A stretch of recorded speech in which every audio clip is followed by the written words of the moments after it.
Bonjour à tous, très heureux de vous retrouver pour ce nouveau numéro du MAG. 30 minutes sur la scolarité de vos enfants, à chaque fois des initiatives fortes sur le plan local, national, voire international. Toujours avec Alix Nguyen. Salut Alix. Salut Patrice. Tout va bien? Tout va très bien. On va voyager aujourd'hui. C'est parti pour le sommaire. Le 93, terre décidément de tous les possibles. Gros plan sur les pépites de Seine-Saint-Denis. On sera depuis New York dans un instant avec notre invitée Mappy, la jeune violoniste francienne, vit actuellement son rêve américain, son rêve hollywoodien. Elle nous en dit un petit peu plus dans un instant. Mappy excelle avec son violon. Iline, elle, rêve de démocratiser le ballet. Elle a fondé une compagnie de danse classique en Seine-Saint-Denis qui connaît un véritable succès. Son témoignage à suivre dans le MAG, c'est dans quelques instants. Et puis, il y aura une loupe, bien évidemment, au programme de ce MAG. Ma chère Alix, on parle de quoi? D'Alan Petre, lui aussi, est une pépite de Seine-Saint-Denis. Et lui aussi, il vit son rêve américain. On voit ça dans un instant.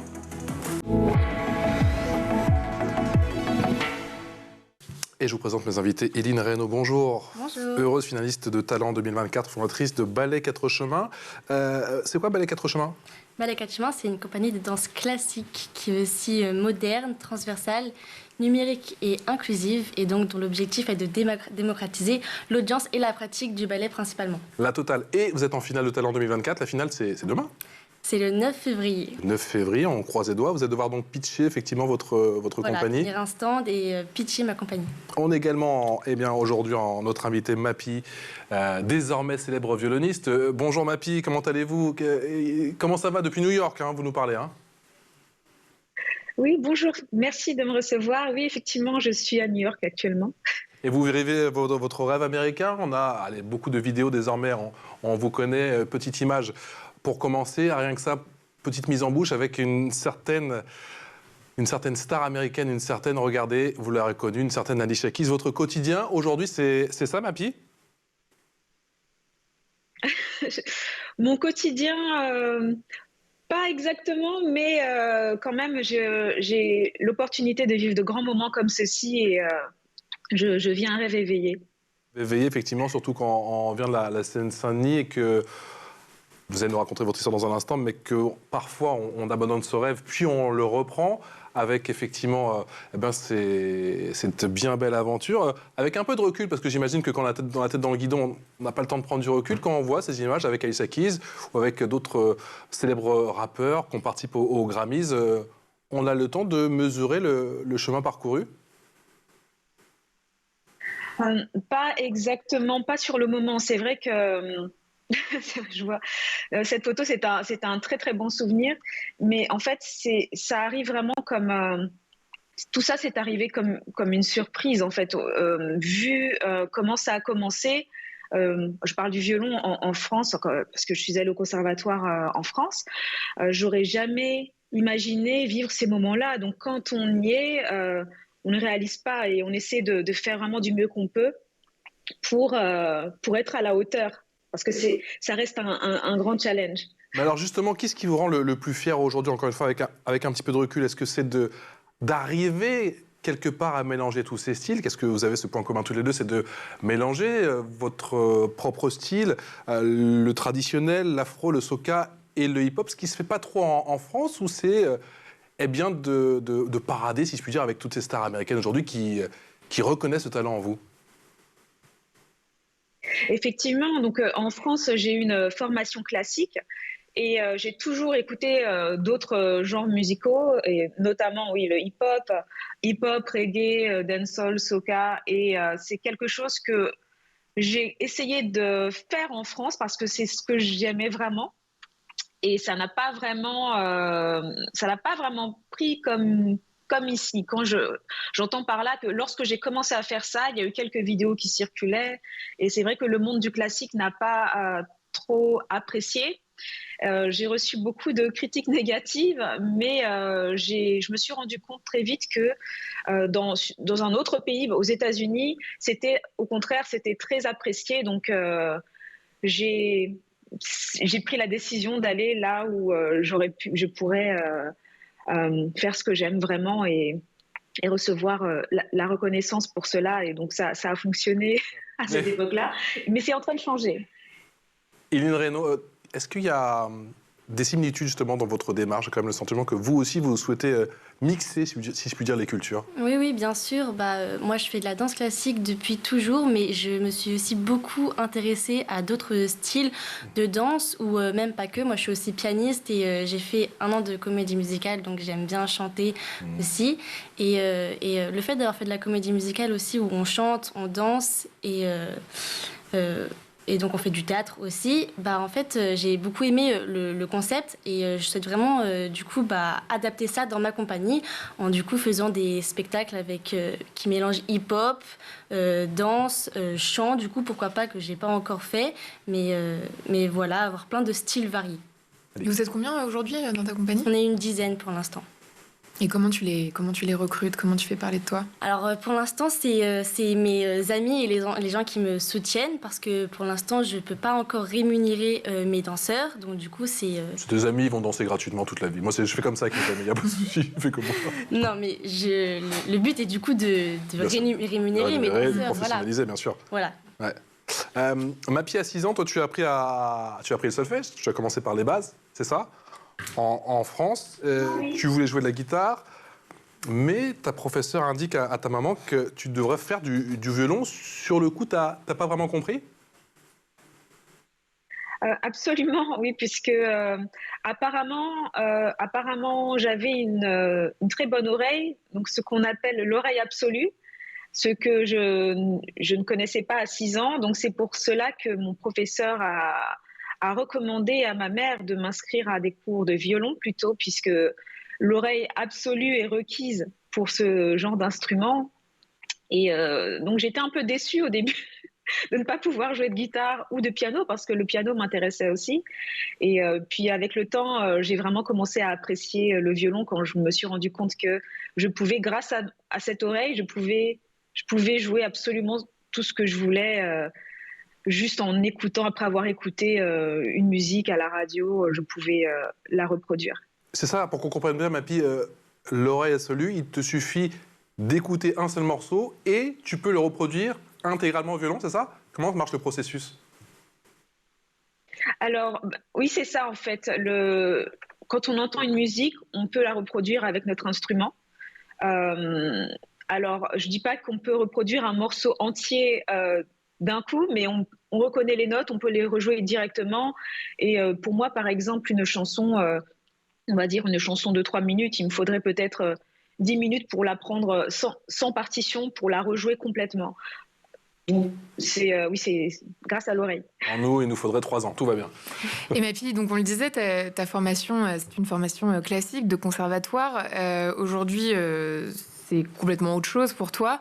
Est-ce qu'il reste quand même le classique dans ton environnement, ou c'est quelque chose qui est derrière toi et maintenant tu embrasses d'autres genres musicaux qui n'ont rien à voir? Absolument. Le classique fait toujours partie de mon environnement. Je l'incorpore dans ce que je fais maintenant. La formation classique a été vraiment très importante parce que ça m'a donné vraiment toutes les bases. Et par exemple, l'an dernier, en 2022 plutôt, j'ai fait un concert où j'étais solo accompagnée d'un orchestre symphonique à Atlanta. Et d'ailleurs, il y avait l'artiste Rick Ross également. Donc, j'ai joué avec lui, mais avant ça, j'ai fait sa première partie. Donc, le classique m'a permis d'écrire les arrangements pour les cordes de l'orchestre. Et grâce au conservatoire, je sais écrire la musique. Et donc, ça m'a permis de faire cela. Et d'ailleurs, je ne jouais pas de classique à ce moment-là. Je jouais du hip-hop, du reggae et de l'afrobeat. Mais j'ai pu faire des arrangements classiques grâce à ma formation. Quel a été l'apport des vidéos que tu as fait sur les réseaux sociaux, et en quoi justement ça a pu te booster, ça t'a quelque part permis de ne pas lâcher, de t'accrocher à ton rêve? Pardon, j'ai pas entendu le début de la question, excusez-moi. Quel a été l'apport des différentes vidéos qui ont buzzé justement sur les réseaux sociaux, justement dans ta progression, et qui t'ont peut-être permis de ne pas lâcher l'affaire?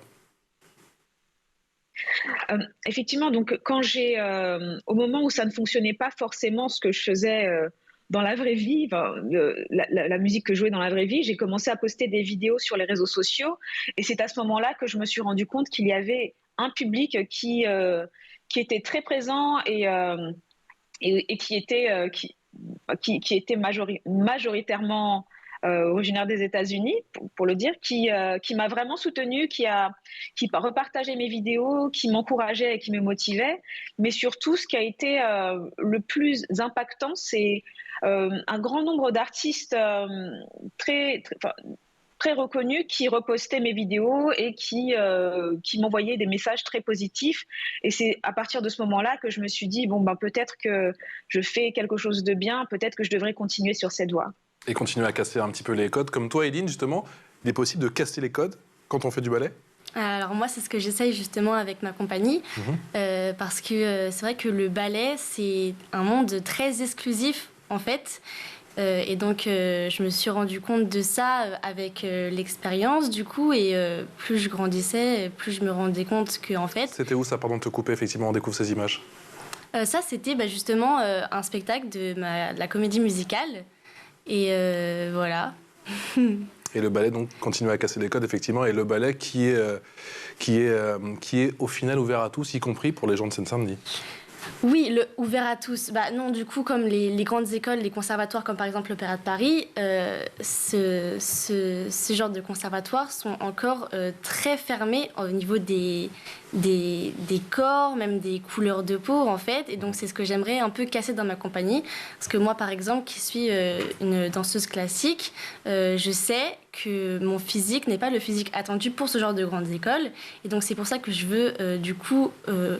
créer une compagnie où je pourrais accueillir du coup des personnes qui rencontrent le même genre d'obstacles que moi. Mais c'est un rêve que tu avais, l'Opéra de Paris, par exemple ? Ah, quand j'étais petite, oui. Mais du coup, ce rêve s'éloigne. Voilà, aujourd'hui, plus du tout. Et quand est-ce que tu as réalisé que, peut-être qu'il fallait revoir le...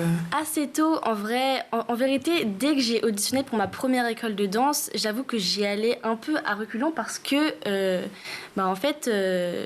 Je savais déjà que j'avais pas vraiment le physique attendu. C'est ça, le morphotype, quoi. Il y a un morphotype, ça, il faut être... Oui, il faut être comment ? C'est complètement la morphologie, en fait. Pour parler franchement. Faut être mince, en fait. Et bon, il y a pour ne pas dire maigre. Pour ne pas dire maigre. Parce que c'est vrai qu'il y a beaucoup de gens qui se rendent malades dans ce milieu, du coup. Mais voilà, donc en fait, toutes les écoles de danse que j'ai passées, je savais que j'avais pas vraiment le physique attendu. Si je n'ai pas été acceptée, peut-être que j'avais pas le niveau techniquement, mais je sais que j'étais pas prête mentalement parce que justement, mon physique était... Puis il y a peut-être une ambiance un peu austère aussi, très disciplinée, peut-être que toi, tu essaies de... Oui, complètement. D'atténuer dans ta compagnie. Oui, c'est vrai. C'est vrai qu'en fait, il y a un milieu très compétitif au final. Impressionnant, en fait. Oui, complètement. Mappy, est-ce qu'il y a une démarche similaire avec le violon te concernant, de dire quelque part que le violon, c'est aussi pour tout le monde, c'est aussi pour tous les jeunes, pour toute la jeunesse, et pas pour une élite ? Absolument, oui. Et d'ailleurs, je tiens à dire que le témoignage d'Eileen me touche beaucoup, puisque en tant que violoniste, quand j'étais enfant, j'ai un peu traversé... pas uniquement en étant enfant, mais même jusqu'à maintenant, parfois je rencontre le même problème un peu, on va dire, discriminatoire. Et d'ailleurs, Eileen, j'ai fait de la danse j'ai commencé la danse classique quand j'avais 4 ans, et mon professeur de danse m'a fait arrêter puisque je n'avais pas le physique.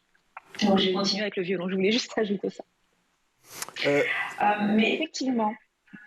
Ton parcours a été tortueux, justement, quand tu as repris confiance et quand tu as décidé de te donner une dernière chance pour exceller avec ton violon et qui plus est sur la plus belle scène du monde. Alors, lorsque j'ai été diplômée du conservatoire, d'ailleurs j'étais au CRR d'Aubervilliers-la-Courneuve pour terminer mon cursus, et lorsque j'ai terminé, je pensais avoir les mêmes ouvertures, les mêmes opportunités que tout le monde. Pouvoir devenir violoniste professionnel, ça n'a pas été le cas. J'ai reçu on m'a fermé beaucoup de portes.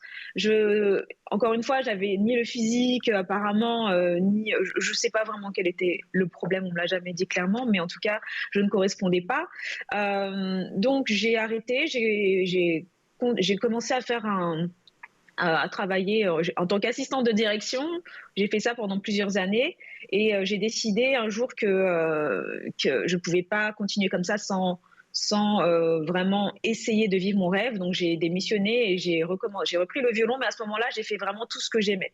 J'ai fait de la dancehall, j'ai joué du hip-hop, reggae, j'ai joué tout ce que j'aimais. Ça a fonctionné à ce moment-là. Je ne peux pas expliquer pourquoi, peut-être qu'il y avait la bonne audience ce jour-là. Et c'est ça qui Un jour de Bataclan et d'anniversaire, c'est ça, Mappy? Un jour de Bataclan et d'anniversaire, l'anniversaire d'un ami? L'anniversaire d'un ami qui s'appelle DJ Jairo, qui est originaire de Guadeloupe, mais qui a grandi aussi à Paris en banlieue, et qui a toujours su que je jouais autre chose que du classique, et qui m'a dit Mappy, il est temps que tu nous montres, que tu montres à tout le monde ce que tu sais faire.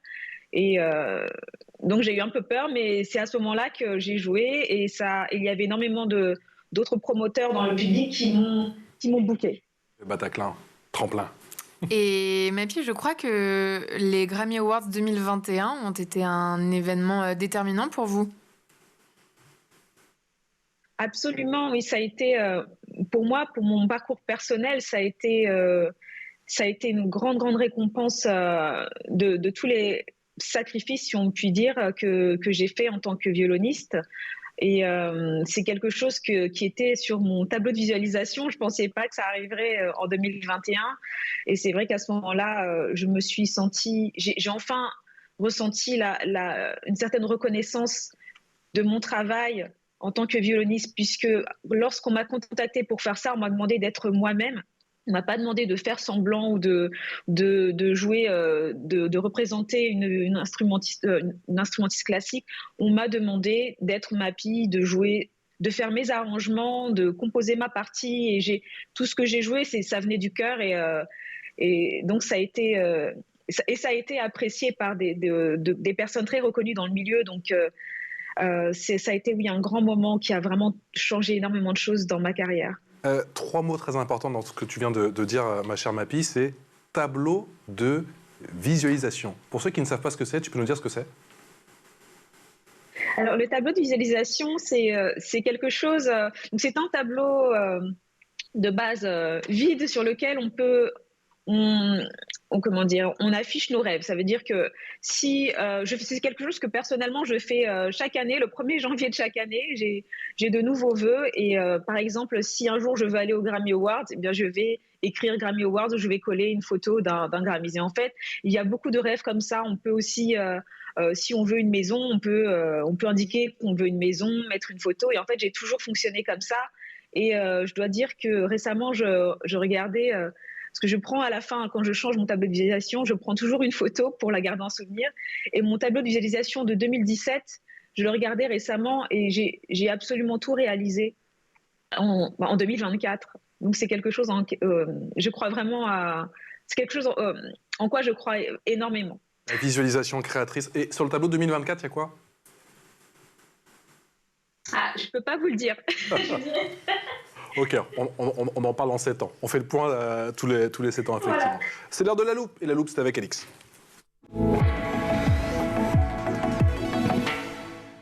Alix, tu nous parles aujourd'hui d'Alan Petre. Lui aussi, c'est une pépite de Seine-Saint-Denis et qui fait beaucoup, beaucoup parler de lui. Oui, et pour cause, il a 23 ans. Il a obtenu son diplôme d'ingénieur spécialisé en aéronautique en septembre dernier. Et il est tout bonnement en train de lui aussi réaliser son rêve en intégrant la NASA en Californie ce mois-ci.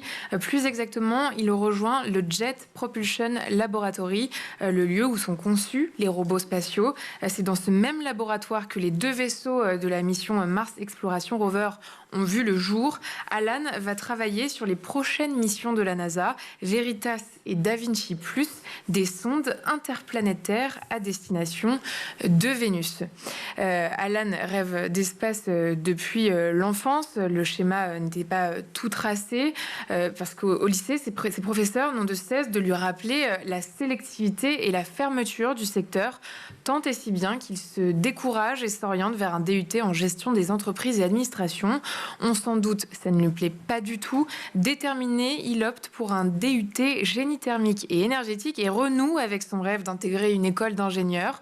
2 ans plus tard, après un concours d'entrée réussi, il rejoint le Conservatoire national des arts et métiers, aussi appelé CNAM, et effectue une alternance chez le spécialiste des fusées Ariane Group. Et c'est à l'occasion d'une année d'échange à l'université de Floride qu'il décide au culot de contacter une chercheuse de la NASA. Une rencontre déterminante puisque c'est elle qui lui conseille de postuler. La suite, on la connaît. Alan fait désormais partie de la très prestigieuse agence spatiale américaine. Alan, effectivement, Alan, oui, effectivement, une pépite comme on en reçoit aujourd'hui dans School TV Le Mag. Et Mappy, vous aviez entendu parler d'Alan et de son parcours ?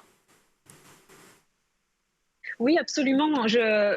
Comme je suis beaucoup sur les réseaux sociaux, même si j'ai pas vraiment accès à la télévision française d'où je suis, j'ai beaucoup entendu parler de lui, j'ai vu beaucoup d'interviews et c'est vraiment quelque chose de merveilleux et de très inspirant. Je suis très contente. Je le connais pas personnellement, mais je suis vraiment très contente pour lui et très fière. Vous avez dit que vous avez eu peur, effectivement, le jour où vous êtes passé au Bataclan. J'imagine que vous avez eu peur aussi lors des nombreuses scènes que vous avez partagées avec les stars américaines, à commencer par les Grammys. Justement, comment on se prépare pour le live? Et est-ce que c'est la partie que vous préférez au final, même si ça fait peur?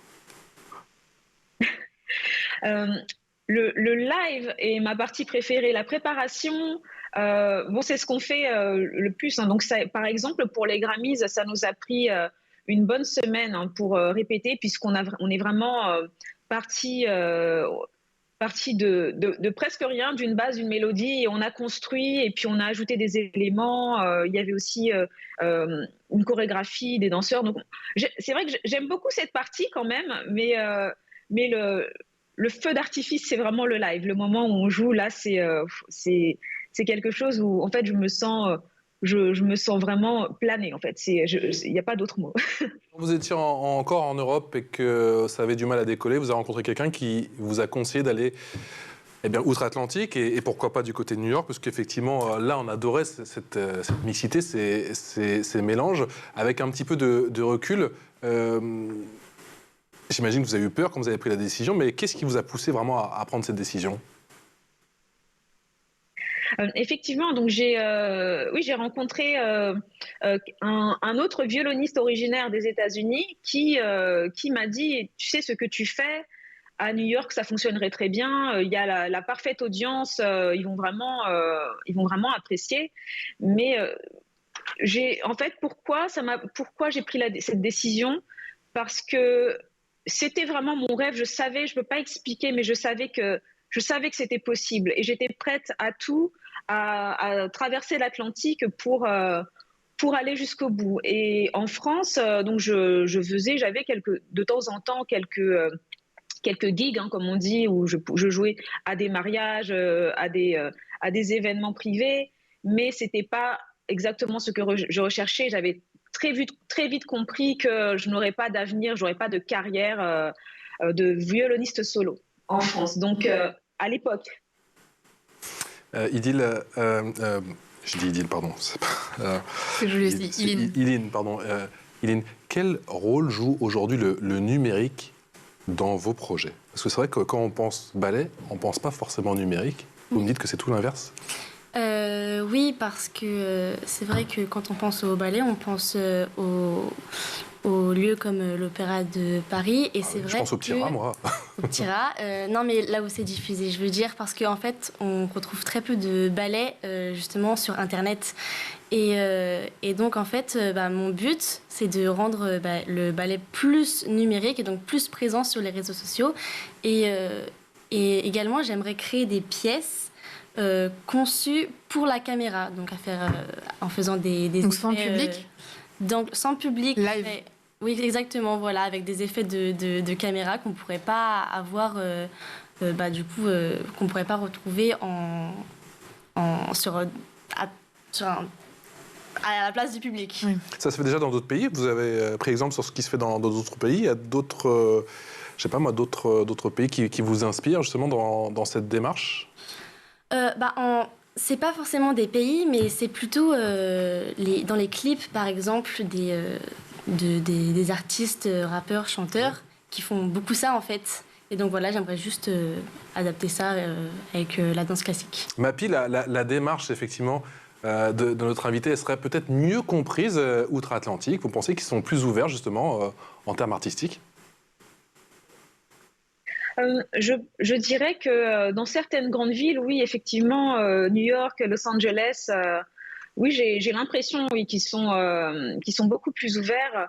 Et après, je ne peux pas vraiment juger complètement puisque moi je suis plutôt orientée vers la musique que la danse, mais effectivement, je sais de ce que je vois ici, puisque ça fait 6 ans que je suis ici, les gens sont très très très ouverts sur toute forme d'art. Et, et je pense qu'il y a vraiment de grandes opportunités ici. Ce serait aussi merveilleux que la France suive. Et je pense que c'est en train de changer, je le vois déjà. Donc, oui, ce serait bien de se baser sur ce modèle. Lynn, vous avez le sentiment que ça change doucement, mais sûrement, en France? Oui, mais la France Ouais. a beaucoup de retard comparé à d'autres pays, effectivement. Mais oui, ça progresse, ça progresse. Comment se passe justement on rappelle que vous êtes en compétition, vous êtes finaliste de Talent 2024. La finale, c'est le 9 9 février. 9 février, justement. Vous pouvez nous rappeler ce qu'est Talent 2024 et ce que ça peut vous apporter? Alors, Talent 2024, c'est un concours pour aider les jeunes à, du coup, avancer dans leurs projets et à aider à les financer. Talent 2024, en fait, ça peut me rapporter justement des financements pour m'aider à faire monter mon projet. Alors, je sais qu'il y a beaucoup d'artistes qui pensent que l'argent et les financements, c'est pas un sujet très noble, mais en fait, sans argent, c'est un peu compliqué de faire parler sa créativité. Donc, voilà. Et qu'est-ce que ça te permettrait justement, cet argent? C'est quoi les prochaines étapes?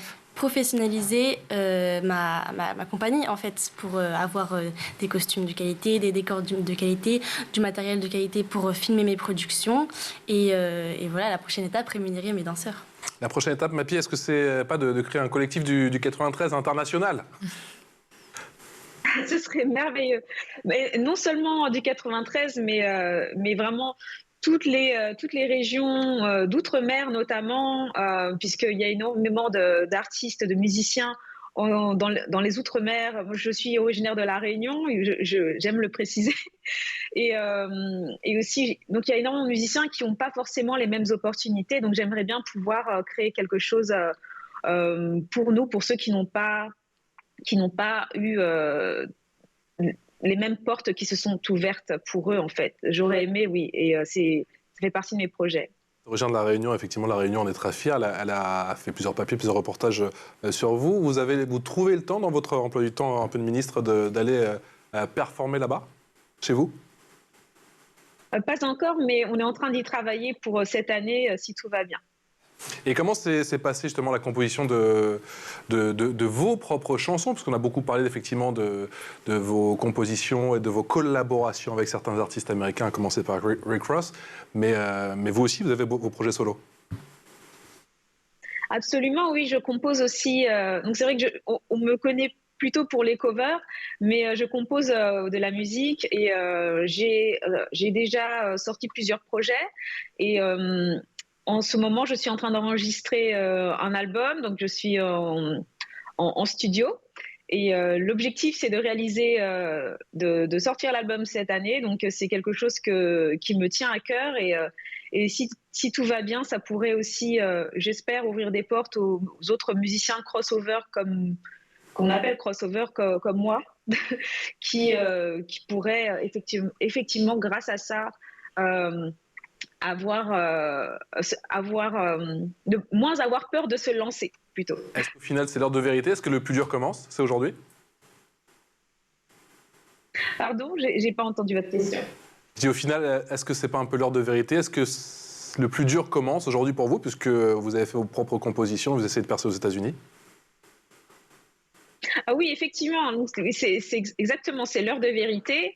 Mais j'ai sorti quelques singles ces dernières années pour voir un petit peu comment le public les recevait, et ça se passe plutôt bien. Donc j'espère que pour l'album aussi, j'aurai les mêmes retours, mais je suis plutôt confiante et j'ai beaucoup de chance parce que les personnes qui me suivent, qui me soutiennent justement, je me répète, mais me soutiennent énormément, justement. Donc j'ai cette chance-là. Donc j'espère que ça leur plaira et que ce sera, comme c'est de la musique et qu'il n'y a pas de paroles et je ne parle aucune langue spécifique, donc j'espère que ça pourra plaire au monde entier.